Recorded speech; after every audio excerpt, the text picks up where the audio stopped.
జగన్ 2.0 అంటే ఏంటి అసలు? మేము చేయనిది ఇంకోటి చేయబోతున్నాం. ఈసారి జగనన్న 2.0 కొంచెం వేరుగా కూడా ఉంటుంది. ఏంటది? తోలు తీసే కార్యక్రమం.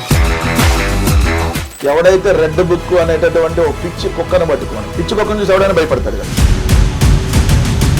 2019 to 24 ఎలా గుండెల్లో పెట్టుకొని జగన్మోహన్ రెడ్డి గారు ఇంటింటికి మంచి కార్యక్రమాలు అందించాడో, ఈసారి కార్యకర్తలను కూడా గుండెల్లో పెట్టుకొని చూసే కార్యక్రమం రేపు 2029 to 34 మధ్య ఉంటుంది. వైఎస్ఆర్ కాంగ్రెస్ పార్టీకి సంబంధించిన ఏ కార్యకర్త వెంటికి కూడా పీకలేడు అని చెప్పి తెలుగుదేశం కూటమి నాయకులందరికీ మామూలుగా ఉండదు, బహిరంగంగా హెచ్చరికలు జారీ చేస్తాం. వచ్చి కాళ్ళు పట్టుకొని క్షమాపణలు అడిగినా వదలం. ఒక్కటైతే క్లియర్ గా చెప్తా ఉన్నాం, మంచికి మంచి, చెడుకు చెడే, తగ్గేదిలే అని చెబుతుంది. నమస్తే, వెల్కమ్ టు హిట్ టీవీ. నేను మీ మాధురి. ఈ రోజు మనతో పాటు ఉన్నారు వైఎస్ఆర్సీపీ అధికార ప్రతినిధి కారుమూరి వెంకటరెడ్డి గారు. నమస్తే సార్. నమస్తే అండి. సార్, ఆ ప్రతిపక్ష పార్టీ అనుకోవాలా, లేదు అంటే అసలు ఇంకా ఏమీ లేని పార్టీ వైఎస్ఆర్సీపీ అనుకోవాలా? ఇలాంటి సిచ్యువేషన్లో 2.0 జగన్ అనేది వేరే లెవెల్ అనుకుంటూ ముందుకు వస్తున్నారు. నా క్వశ్చన్ ఏంటంటే, 2019 నుంచి 2024 వరకు అధికార పార్టీ, 2014 నుంచి 19 వరకు ప్రతిపక్ష పార్టీ. అప్పుడు నుంచి జగన్ 1.10 చూసామా? మనం ఎప్పుడైనా అప్గ్రేషన్ అనేది మళ్ళీ ఎలక్షన్స్కి వెళ్ళేటప్పుడు ఖచ్చితంగా అప్గ్రేడ్ అయ్యి వెళ్ళాలి. అదే అప్గ్రేషన్ తెలుగుదేశం పార్టీలో సూపర్ 6 దీంట్లో చూసాం మనం.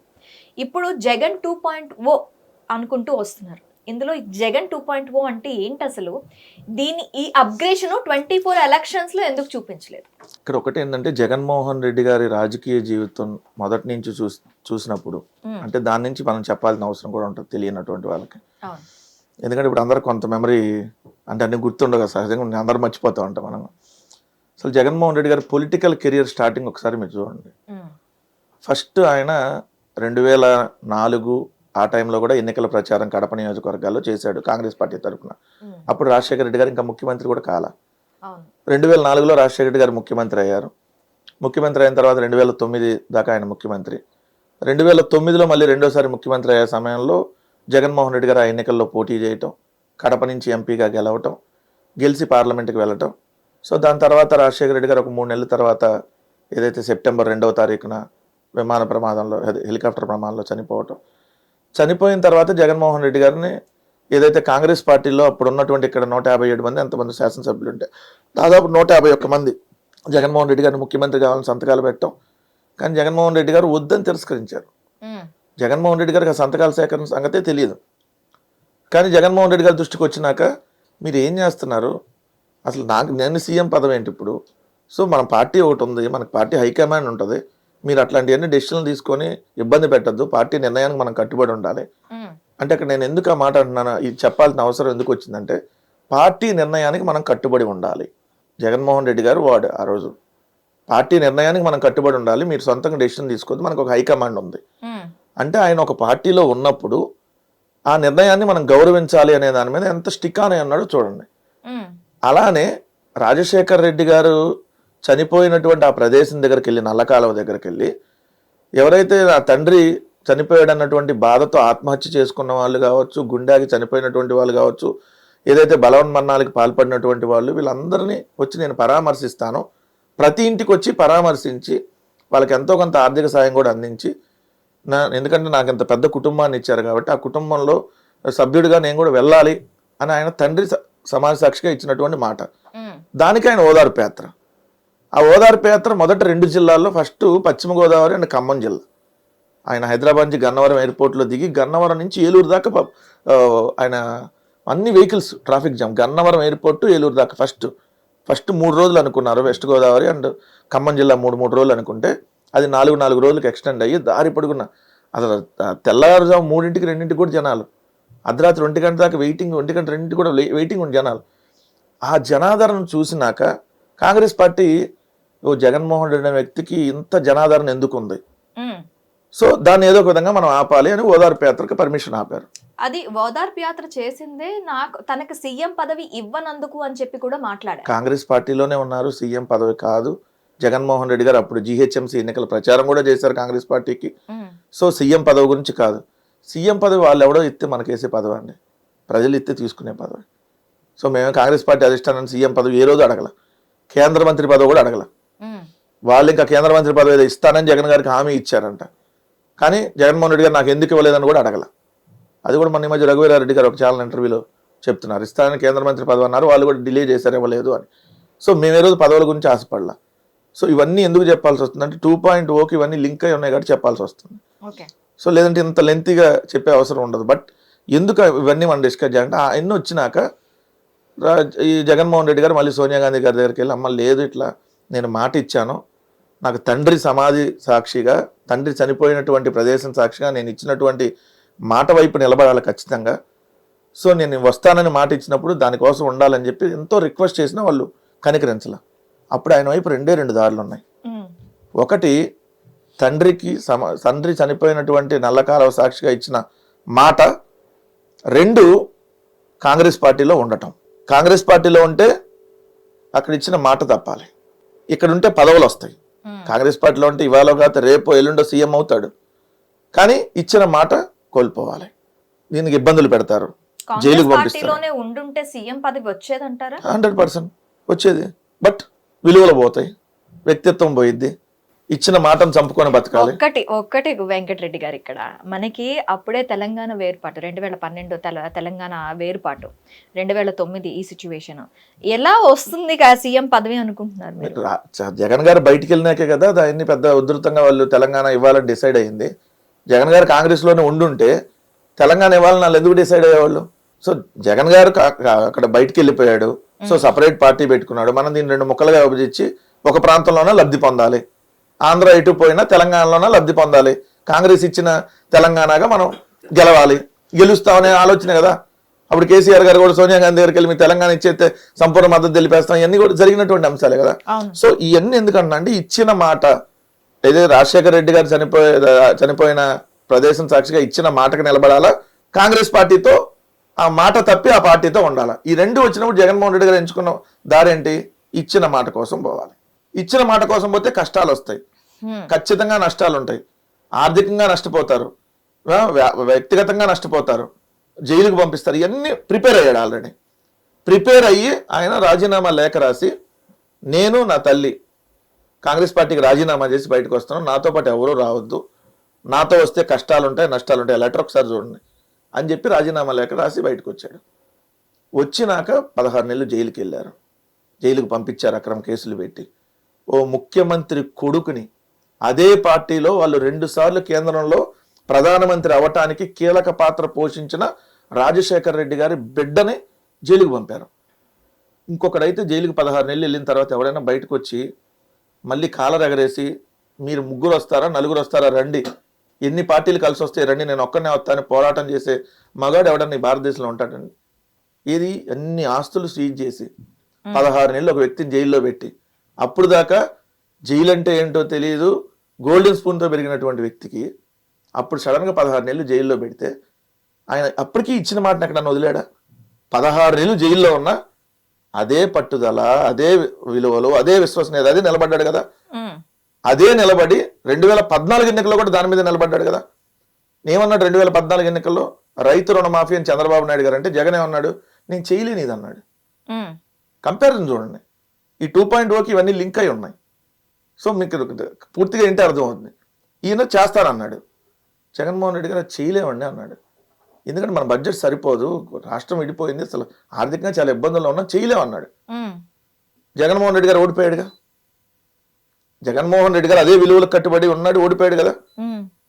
2019 ఎన్నికల్లో జగన్మోహన్ రెడ్డి గారు ఇదో నేను చేయగలుగుతా, ఎంతే చేయగలుగుతా, నేను అధికారంలోకి వస్తే ఇదే చేస్తా, చంద్రబాబు నాయుడు గారిలా నేను చెప్పనని చెప్పి మేనిఫెస్టో వెళ్ళాడు కదా. 14లో అదే విలువలు, 19లో అదే విలువలు, పార్టీకి రాజీనామా చేసినప్పుడు అదే విలువలు, అదే విశ్వసనీయత కంటిన్యూ. ఓటమి గెలుపుతో సంబంధం లేదు, ఓడొచ్చు గెలవచ్చు, ప్రతిరోజు ఓడిపోం, ప్రతిరోజు గెలవం.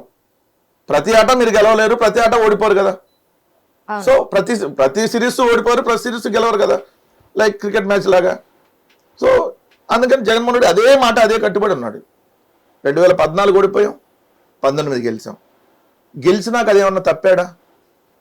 గెలిచినాక అరే మనకు అధికారం వచ్చేసింది కదా, మళ్ళీ అధికారం ఎట్లయినా రావాలి, ఒక్కసారి వచ్చిన అధికారాన్ని మళ్ళీ మనం అడ్డగోలుగా ఏదో ఒక విధంగా అధికారంలోకి రావాలి, దీన్ని ఎట్టి పరిస్థితుల్లో మనం కోల్పోకూడదు, దానికోసం మళ్ళీ విలువలు తప్పుదాం, విశ్వసనీయత కోల్పోదాం, ఇచ్చిన మాట వదిలేద్దాం, నోటికొచ్చిన గాలి హామీలు ఇద్దాం, ఏమన్నా ఆలోచించాడు జగన్మోహన్ రెడ్డి గారు? కానీ 2019కి ఉన్న జగన్ బలం 2024కి ఎందుకు లేకుండా పోయింది? బలం అంటే ఒక్క విషయం ఇక్కడ ఇంకొకటి మనం చూడాలి. 2012, 2014, 2014 నుంచి 2019 ఈ దీంట్లో షర్మిల జగన్ వెనకాతలు ఉంది. ఇప్పుడు 2019 అధికారం వచ్చిన తర్వాత తనకి అన్యాయం చేశాడు అని చెప్పి బయటకు వచ్చిన పరిస్థితి మనకు కనిపించింది. ఇప్పుడు ఈ 2.0లో ఎలా ఉండబోతుంది చెప్తాను. 2.0 చెప్తే దాని ఇప్పుడు అదే విలువలు 2014 to 19 దాకా ఒకసారి 19-24 దాకా అద్భుతమైన మ్యాండేట్ తో అధికారం చూసి సింగిల్ గా 151 సీట్లు సాధించి ఇచ్చినటువంటి హామీలని చెప్పిన దానికంటే మిన్నగా, చెప్పిన దానికంటే ఏదైతే ఇంకా గొప్పగా చేసి చూపించి కరోనా లాంటి 2 సంవత్సరాల పీరియడ్ను కూడా ప్రజలకు ఎక్కడ ఇబ్బంది లేకుండా చూసి అంత మంచి చేసి నా ద్వారా మంచి జరిగితేనే ఓటు వేయండి, జరగకపోతే వేయొద్దు. కానీ నేనైతే చంద్రబాబు నాయుడు గారి లాగా ఈ ఫాల్స్ ప్రామిస్లు నేను చేయలేను. ఇవన్నీ చేయాలంటే ఇది ఎంత బడ్జెట్ అవుతుంది, 1,20,00,000 సరే 1,20,000 కోట్లు సంవత్సరానికి కావాలి చంద్రబాబు నాయుడు చెప్పే తప్పుడు హామీలకి. మన బడ్జెట్ లేదు, ఉన్నది ఇది, వచ్చే ఆదాయం ఇది అని విత్ ఫిగర్స్తో చెప్పి నేనైతే చేయలేను. పెన్షన్స్ చంద్రబాబు నాయుడు గారు ఒకసారి 4,000 ఇస్తానంటే జగన్మోహన్ రెడ్డి గారు ఆ 3,000 రూపాయల పెన్షన్ ని 3 ఏళ్ల తర్వాత పెంచుతానన్నాడు. 250 3 ఏళ్ల తర్వాత 3 years తర్వాత పెంచుతానన్నాడు. మరి ఎవరైనా అట్లా చెప్పగలుగుతారా? అంటే ఆయన నాకు రాజకీయాల్లో నేను చచ్చిపోయినా కూడా జగన్మోహన్ రెడ్డి అనేటటువంటి వ్యక్తి మాట మీద నిలబడతాడు, అడ్డగోలుగా అధికారం కోసం ఎటువంటి తప్పుడు దారులు తొక్కడు. సో ఓటమి గెలుపుతో సంబంధం లేదు, అది కాంగ్రెస్ పార్టీలో ఉన్నా, జైలుకు వెళ్ళొచ్చినా, ఏదైతే అపోజిషన్లో ఉన్నా, అపోజిషన్ హోదా కోల్పోయినా, అధికారంలో ఉన్నా జగన్మోహన్ రెడ్డి గారు అలానే ఉంటారని చెప్పడానికి ఎన్ని ఎగ్జాంపుల్ చెప్తా. ఇప్పుడు అదే 2.0 చెప్తా అదే 2.0కి 1. జగన్మోహన్ రెడ్డి గారి అధికారానికి ఇప్పటికి ఏంటంటే జగన్మోహన్ రెడ్డి గారు నా పరిపాలన బాగుంటేనే ఓటు వేయమన్నారు కదా. రేపొద్దున మళ్ళీ ఎన్నికల్లో 2.0 కూడా మేము అదే అడుగుతాం. 2019 to 24 మీ జగనన్న పరిపాలన, 24 to 29 మీ కూటమి ప్రభుత్వ పరిపాలన, ఈ రెండిట్లో ఎవరి పరిపాలన బాగుంటే వాళ్ళ కోట ఏమని అడుగుతాం 2.0లో. సో మీరు అన్న కుటుంబ సభ్యులు దూరం అనేది అది వ్యక్తిగతానికి సంబంధించినటువంటి అంశం. కానీ జగన్మోహన్ రెడ్డి గారు నిజంగా కూడా అప్రిషియేట్ చేయాలి. ఎందుకంటే జగన్మోహన్ రెడ్డి గారు తీసుకున్న ఒక మంచి నిర్ణయం షర్మిల గారిని పక్కన పెట్టడం. అదే కానీ చేయకపోతే ఈరోజు జగన్మోహన్ రెడ్డి గారిని ఎవరో తల్లిని వదిలేశాడు, చెల్లిని వదిలేశాడు అని ఏదో తప్పుడు కొత్తలు కూయొచ్చు. కానీ తల్లిని ఈ రోజు వదిలేలా జగన్మోహన్ రెడ్డి గారు. ఇప్పటికీ విజయం గారు వస్తారు, అట్లానే ఉంది. తల్లి కొడుగ్గా అదే గౌరవం ఉంది. ఆమె రాజకీయాల నుంచి తప్పుకోవాలని అనుకున్నారు. సో అక్కడ ఇక్కడ ఇద్దరితో ఉంటాం వేరని. సో ఏ రోజు కూడా విజయం గారి గురించి ఎప్పుడు మేము ఎక్కడ తక్కువ చేసి మాట్లాడడం. నిజంగా విజయం గారు ఒక గొప్ప తల్లి. కానీ షర్మిల విషయం వచ్చేటప్పటికి షర్మిల గారిని కానీ నిజంగా జగన్మోహన్ రెడ్డి గారు పక్కన పెట్టుకొని అధికారంలోకి రాగానే ఏదో ఒక చిన్న పార్టీ పదవి ఇచ్చున్నా వైఎస్ఆర్ కాంగ్రెస్ పార్టీ నాశనం అయిపోయేది. మళ్ళీ వినండి అవార్డ్స్, వైఎస్ఆర్ కాంగ్రెస్ పార్టీ నాశనం అయిపోయేది షర్మిల గారిని కానీ పక్కన పెట్టుకొని ఉంటే. నాట్ ఓన్లీ వైఎస్ఆర్ కాంగ్రెస్ పార్టీని నమ్ముకొని ఉన్నటువంటి దాదాపుగా 1,36,00,000 మంది, మాకు ఓటు వేసింది 1,36,00,000 మంది, 1,36,00,000 మంది జీవితాలు నాశనం అయ్యాయి. రాజకీయంగా పుట్టగతులు ఉండేవి కాదు. అదే షర్మిల గారిని కానీ మేము పక్కన పెట్టుకొని ఉండుంటే జగన్మోహన్ రెడ్డి గారు 1,36,00,000 మంది కావాలా, షర్మిల గారికి పదవి కావాలంటే నాకు 1,36,00,000 మంది కావాలన్నాడు. అదే కానీ షర్మిల గారిని పక్కన కూర్చోబెట్టి ఏదో ఒక పదవి ఇచ్చుంటే వైఎస్ఆర్ కాంగ్రెస్ పార్టీని నెట్ట నిలువుగా చీల్చి జగన్ గారి పతనాన్ని ఇంకా కోరుకునేది. ఇప్పుడు కోరుకున్న దానికంటే ఎక్కువ కోరుకునేది. రాజకీయాల్లో ఆశ ఉండాలి, అత్యాశ ఉండకూడదు. షర్మిల గారికి అత్యాశ ఏంటి? ముఖ్యమంత్రి కావాలి. ఆశ ఉండొచ్చు, ఏదో పదవో ఇంకోటో నేను కష్టపడతా అని. ముఖ్యమంత్రి కావాలంటే ఇదేమన్నా ముఖ్యమంత్రి అంటే 2.5 ఏళ్ళు డివైడ్ చేసి జగన్ గారు ఒక 2.5 ఏళ్ళు, షర్మిల గారికి ఒక 2.5 ఏళ్ళు ఇచ్చేదా? కాదు కదా. ఆమె టార్గెట్ దేంతో వచ్చింది? తెలంగాణలో ముఖ్యమంత్రి కావాలని పార్టీ పెట్టారు అంటే ఆమె స్టాండ్ ఏంటి? ముఖ్యమంత్రి కావాలి. ముఖ్యమంత్రి పదవి ఏంటి ఇస్తారా? అంటే కడుపున ఇద్దరు పుట్టారు కాబట్టి చెరుసొక ముఖ్యమంత్రి పదవి ఎవరు కదా. జగన్ గారిని చూసి ఓటేసాం కదా, షర్మిల గారిని చూసి ఓటేయలేదు కదా. జగన్మోహన్ రెడ్డి గారు మా నాయకుడు. రాజశేఖర రెడ్డి గారి తర్వాత ఆయన వారసుడిగా అల్టిమేట్ గా జగన్మోహన్ రెడ్డి గారు. సో రాజశేఖర రెడ్డి గారికి చాలా మంది బ్రదర్లు ఉన్నారు, వాళ్ళందరూ లీడర్లు అవ్వలేదు కదా, ఆ లోకల్ వరకే పరిమితం కదా ఎవరైనా కూడా. ఈవెన్ వివేకానంద రెడ్డి గారు కూడా ఆ లోకల్ కడప జిల్లా వరకే నాయకుడిగా ఉన్నాడు, రాష్ట్ర వ్యాప్తంగా ఆయన ఎక్కడ చూడలేదు కదా. సో ఇంకా చాలా మంది కుటుంబ సభ్యులు ఉన్నారు. సో షర్మిల గారు ఎలక్షన్ ప్రచారం చేశారు, లేదంటే ఇంకోటి చేశారు, చేసేసినంత మాత్రం ముఖ్యమంత్రులు ఎవరు కదా. సో ఆ జగన్మోహన్ రెడ్డి గారు తీసుకున్న ఒక మంచి డెసిషన్ అదే 2.0లో కూడా.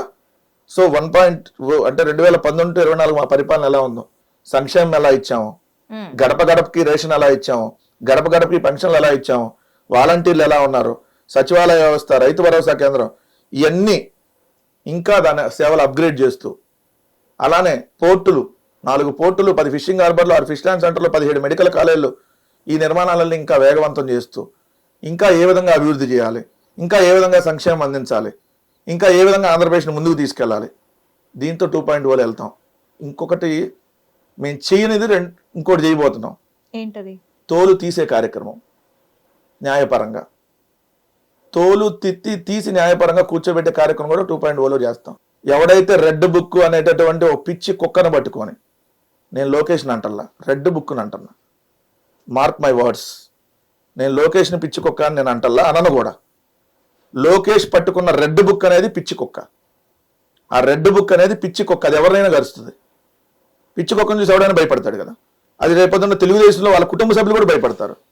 ఇప్పుడు సీనియర్లు కూడా ఆ పిచ్చి కుక్క వెంటాడుతుంది. రెడ్ బుక్ అనేటటువంటి పిచ్చి కుక్క తెలుగుదేశంలోని సీనియర్లు కూడా వెంటాడుతుంది.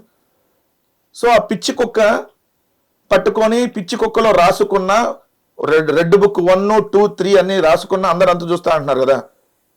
అంతు చూస్తానన్న వాళ్ళ అంతును న్యాయపరంగా చూస్తాం, వ్యక్తిగతంగా చూడట్లా. న్యాయపరంగా ఎవరైతే వైఎస్ఆర్ కాంగ్రెస్ పార్టీ నాయకుల్ని టార్గెట్ చేశారో, వైఎస్ఆర్ కాంగ్రెస్ పార్టీ నాయకుల మీద తప్పుడు కేసులు పెట్టారో, ఎవరైతే ఆ అధికారులు ఈ ప్రభుత్వంలో అధికారులు ఎవరైతే వైఎస్ఆర్ కాంగ్రెస్ పార్టీని టార్గెట్ చేశారో, ఖచ్చితంగా వాళ్ళందరూ తోలు తీసేటటువంటి కార్యక్రమం న్యాయపరంగా చూస్తాం. ఎంత దూరమైనా వెళ్తాం, సుప్రీంకోర్టు దాకా అయినా వెళ్తాం. ఎవరిని వదిలిపెట్టే ప్రసక్తి లేదు. ఎటు బతికే ఉంటారు కదా 4 ఏళ్ళ దాకా. ఈ లోపల చచ్చిపోరు కదా, చచ్చిపోతే మనం ఏం చేయలేం, వాళ్ళు తోలు మనం తీయలేం. బతికే ఉంటారు కాబట్టి ఈ దేశం కాదు, ఆఫ్రికా ఖండంలో ఉన్నా తీసుకొని వస్తాం, అంటార్కిటికాలో ఉన్నా తీసుకొని వస్తాం. పైనుంటే స్పేస్లో మనం ఏం తీసుకొని రాలేం, అదైతే మనం చేయలేం. కాబట్టి ఇంకా భూమి మీద ఎక్కడున్నా ఖచ్చితంగా వెంటాడి తీసుకొని వచ్చి న్యాయస్థానాల్లో నిలబెడతాం, వదిలే ప్రసక్తి లేదు. అది 1.0లో లేదు. 2.0లో అంతకు మించి ఉంటుంది. సంక్షేమం అంతకు మించి ఉంటుంది, అభివృద్ధి అంతకు మించి ఉంటుంది. ఎంతైతే మంచి చేసామో మంచి అలానే ఉంటుంది. మళ్ళీ దీంట్లో జగన్మోహన్ రెడ్డి గారు కీలకంగా చెప్పినటువంటిది, వైఎస్ఆర్ కాంగ్రెస్ పార్టీ ప్రతి ఒక్క కార్యకర్త గుర్తుంచుకోవాల్సింది, మంచి ఇప్పుడు మనం ఎవరైతే మన పార్టీ కోసం కష్టపడి మన పార్టీ కోసం నిరంతరం శ్రమిస్తారో ఈ 5 ఏళ్ళు, వాళ్ళని గుండెల్లో పెట్టుకునేది వైఎస్ఆర్ కాంగ్రెస్ పార్టీ. మిమ్మల్ని ఆర్థికంగా ఆదుకుంటారు, మిమ్మల్ని రాజకీయంగా ఉన్న స్థానాన్ని తీసుకెళ్తారు. అనేక పదవులు ఉన్నాయి, కార్పొరేషన్ చైర్మన్ నుంచి ఎమ్మెల్సీల దాకా అన్ని పదవులు వస్తాయి. సో ఎవరి దానికి దగ్గర అర్హతను బట్టో అక్కడ ఉన్నటువంటి సిచ్యువేషన్ బట్టో పదవులు వస్తాయి. సో ఆర్థికంగా ఖచ్చితంగా ఆదుకుంటాం కార్యకర్తలకి. సో వైఎస్ఆర్ కాంగ్రెస్ పార్టీ కార్యకర్తని గుండెల్లో పెట్టుకునే చూసేటటువంటి కార్యక్రమం. అంటే ఆంధ్రప్రదేశ్ రాష్ట్ర ప్రజల్ని 2019-24 ఎలా గుండెల్లో పెట్టుకొని జగన్మోహన్ రెడ్డి గారు ఇంటింటికి మంచి కార్యక్రమాలు అందించాడో, ఈసారి కార్యకర్తలను కూడా గుండెల్లో పెట్టుకొని చూసే కార్యక్రమం రేపు 2029-34 మధ్య ఉంటుంది. మంచి చేసిన వాళ్ళకి వైఎస్ఆర్ కాంగ్రెస్ పార్టీ మంచి చేస్తుంది. వైఎస్ఆర్ కాంగ్రెస్ పార్టీ వాళ్ళ నాశనాన్ని కోరుకొని టార్గెట్ చేసిన వాళ్ళకి చెడు కోరుతాం, చెడు చేసి చూపిస్తాం వాళ్ళ వరకే. అంటే ఏంటి, వైఎస్ఆర్ కాంగ్రెస్ పార్టీ అనేది ఒక రౌడీ పార్టీ అనే చెప్పి తిరిగే ఒక నానుడిని నిజం చేయాలనుకుంటున్నారా? మేమేం చెప్పు తీసి ఇటు చూపించి చెప్పు తీసుకొని అంటామంటల్లా, ఇటు తీసి పేక తీసుకువస్తామంటల్లా, ఒక్కొక్క నా డాషుల్ని చంపేస్తామంటల్లా. న్యాయపరంగా వాళ్ళు చేసినటువంటి అరాచకాల మీద న్యాయపరంగా వాళ్ళకి శిక్ష పడేటట్టు తోలు తీస్తాం అంటున్నాం. న్యాయపరంగా మేమేం ఇప్పుడు మటన్ కొట్టు మస్తానం కాదు, ఏది తోలు తీయటానికి. అంటే మటన్ కొట్టు పవన్ కళ్యాణం కాదు తోలు తీయటానికి. మేము మటన్ శాఖ మంత్రులుగా తోలు తీయడానికి న్యాయపరంగా వాళ్ళు తోలు తీసే కార్యక్రమం చేస్తాం అంటున్నాం అర్థమయ్యే భాషలో. సో ఎవరిని వదిలేటటువంటి ప్రసక్తి లేదు. అది మీరు 2019-24 వైఎస్ఆర్ కాంగ్రెస్ పార్టీ మంచిని చూశారు. వైఎస్ఆర్ కాంగ్రెస్ పార్టీ వాళ్ళు ఎంత మంచిగుంటారో చూశారు. వైఎస్ఆర్ కాంగ్రెస్ పార్టీ వాళ్ళు ఏదైతే టార్గెట్ చేస్తే ఎలా ఉంటుందో 29 to 34 మధ్య చూస్తారు ఖచ్చితంగా. తెలుగుదేశం కూటమి నాయకులందరికీ మీకు మామూలుగా ఉండదు. బహిరంగంగా హెచ్చరికలు జారీ చేస్తా ఉన్నాం. ఇప్పటికైనా మద్దతు మార్చుకోండి. 34 వరకు వైఎస్ఆర్సీపీ ఉంటదన్న నమ్మకం ఏంటి అసలు? చెప్పాను కదా, 14లో ఓడిపోయాం, 19లో గెలిచాం, 24లో ఓడిపోయాం, 29లో గెలుస్తాం. ఒక్క సీట్ వచ్చింది జనసేనకి, 21 రాలా? మాకు ఈవీఎంల ద్వారా అవసరం, మా డైరెక్ట్గా వస్తాయి. అప్పుడు 151 వచ్చిన వాళ్ళకి ఈవీఎంల ద్వారా 11 తీసుకొచ్చారు కదా మీరు. సో 11 ఈవీఎంల ద్వారా వచ్చినప్పుడు మళ్ళీ ప్రజాక్షేత్రంలో 151 మళ్ళీ రాకూడదనే ఉంటుంది. సో వస్తుంది కదా, అన్ని వేళల్లో ఒకేలాగా ఉండదు కదా. ఎగ్జామ్ ప్రతిసారి మీదే పాస్ అవ్వరు కదా. అడ్డదారులు 16 పాస్ అవ్వాలంటే దొరికిపోతారు కదా. ఓసారి దొరికిపోయి ఇటు పాస్ అయ్యాడరా, ఇటు పాస్ అయిన అడ్డదారులు అని తెలిసినప్పుడు రెండోసారి చేయలేరు కదా. సో అదే జరిగింది రేపొద్దున. ప్రజలు ఈసారి ఎలా ఉంటుందో తీర్పు చూద్దరు కానీ కదా. వీళ్ళేదో ఇప్పుడు విర్రవీగుతున్నారు కదా, దించుతాం, అందరిది దించుతాం. ఎవడైతే విర్రవీగేవాడి పొగరంతా దిగే రోజుల్లో ఉంటుంది. వచ్చి కాళ్ళు పట్టుకొని క్షమాపణలు అడిగినా వదలం. కాళ్ళు పట్టుకొని క్షమాపణలు అడిగి మీ పార్టీలోకి వస్తామన్నా కూడా తీసుకోం. మేము అధికారంలోకి వచ్చిన తర్వాత ఈ కూటమి నాయకులు వచ్చి మా కాళ్ళు పట్టుకొని మీ పార్టీలోకి వస్తామన్నా మళ్ళీ గ్రామ స్థాయి నుంచి చెప్తున్నా, ఎక్కడ కూడా తీసుకునేటటువంటి ప్రసక్తి ఉండదు. ఉంటే ఇక్కడ ఓటర్గా ఉండాలి, లేదా ఊరోజులు వెళ్ళిపోవాల్సిందే. సో ఒక్కటైతే క్లియర్గా చెప్తా ఉన్నాం, మంచికి మంచి, చెడుకు చెడే. సో మేము ఒక దెబ్బ కొడితే కొట్టనేలేని, ఏదో పోనీలేం అని చెప్పి వదిలేసిన రోజులు ఉన్నాయో, ఈసారి వదిలేటటువంటి ప్రసక్తి ఉండదు. సో ఇప్పటికే మీకు 8 నెలలకు అర్థమైంది వీళ్ళకి. ఇప్పటికైనా తగ్గించుకుంటే కొంచెం పోనీలేని వదిలేస్తాం. లేదు ఇదే బరిదెగిచ్చారనుకోండి, ఎట్లా ఉంటుందో చూపిస్తాం. ఎక్కడ కూడా వదిలేసేటువంటి ప్రసక్తి లేదు, తగ్గేదిలే అని చెబుతున్నాం. హిట్ టీవీ యాప్, ఇందులో short news, live news, entertainment shows, movies, digital magazines తో పాటు మీ జిల్లా వార్తలను కూడా ఫ్రీగా చూడొచ్చు. అంతేకాదు కేజీ నుంచి పీజీ వరకు విద్యార్థులకు స్కాలర్షిప్ కూడా అందిస్తున్నాం. ప్రతి వారం 10 మందికి లక్కీ డ్రా ద్వారా ఒక్కొక్కరికి 10,000 రూపాయలు అందిస్తున్నాం. ఇంకెందుకు ఆలస్యం, వెంటనే హిట్ టీవీ యాప్ ని డౌన్లోడ్ చేసుకుని ఫ్రీగా ఎంటర్టైన్మెంట్ పొందండి. Hit TV app. Hit TV app. Please download hit TV app. Hit TV app ని ఫ్రీగా డౌన్లోడ్ చేసుకొని ఎంజాయ్ చేయండి. మీకు నచ్చిన ఎంటర్టైన్మెంట్ కోసం హిట్ టీవీ యాప్ ని ఫ్రీగా డౌన్లోడ్ చేసుకుని ఎంజాయ్ చేయండి. హిట్ టీవీ యాప్ ని డౌన్లోడ్ చేసుకుని ఆస్వాదించండి, ఆశీర్వదించండి. ఇంతమంది సెలబ్రిటీలు హిట్ టీవీ యాప్ ని డౌన్లోడ్ చేసుకోండి అని చెప్తున్నారంటే ఎంత మంచి యాప్ ఆలోచించండి. అమెరికా అమెరికా అమెరికా అమెరికాలో చదవాలనుకునే వాళ్ళకి విశ్వసనీయమైన పేరు మన శౌర్య కన్సల్టెన్సీ. UK లో 1 year masters. UK లో 1 year masters. 2 years work permit up to 5 years visa. Contact Saurya Consultancy. Contact 89851 89851.